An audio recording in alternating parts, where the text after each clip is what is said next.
അങ്ങനെ ഡെൻ ടീമിൽ നിന്ന് നമ്മുടെ അർജുൻ ഔട്ടായിരിക്കുകയാണ് സുഹൃത്തുക്കളെ. അവിടെ കൂട്ടുകാരായിരുന്നു അർജുനും ഋഷിയും അൻസിബയും.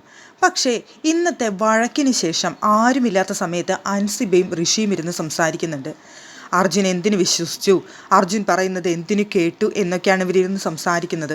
അർജുൻ അത് വന്ന് പറഞ്ഞ് ഋഷി അത് ചെയ്തില്ലായിരുന്നെങ്കിൽ നമുക്ക് തന്നെ ഇന്ന് ജയിക്കാൻ പറ്റുമായിരുന്നു, അതുകൊണ്ട് ഇനി ആരെയും വിശ്വസിക്കേണ്ട എന്ന് അവിടെ ഋഷിയും ആൻസിബി ഇരുന്ന് പറയുന്നുണ്ടായിരുന്നു.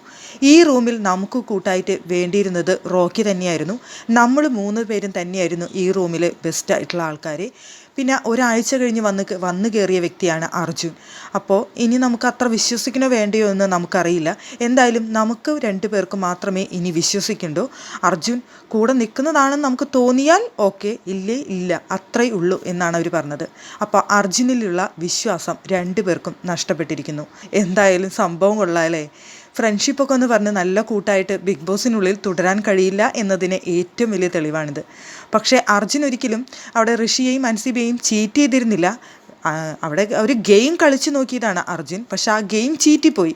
പക്ഷേ എന്നിരുന്നാൽ പോലും ഇപ്പോൾ അർജുനെ വിശ്വസിക്കാത്ത ഋഷിയെയും അൻസിബയെയും കാണാനും കഴിഞ്ഞു. അവിടെ വിശ്വാസം തകർന്നിരിക്കുകയാണ്. അതുകൊണ്ട് തന്നെ ഡെൻ ടീമിൽ നിന്നും, അതായത് അർജുൻ്റെയും അൻസിബയുടെയും ഋഷിയുടെയും കൂട്ടുകെട്ട്, അത്രയും ബോണ്ട് ഉണ്ടായിരുന്ന ആ കൂട്ടുകെട്ട് ഇപ്പോൾ തകർന്നിരിക്കുന്നു.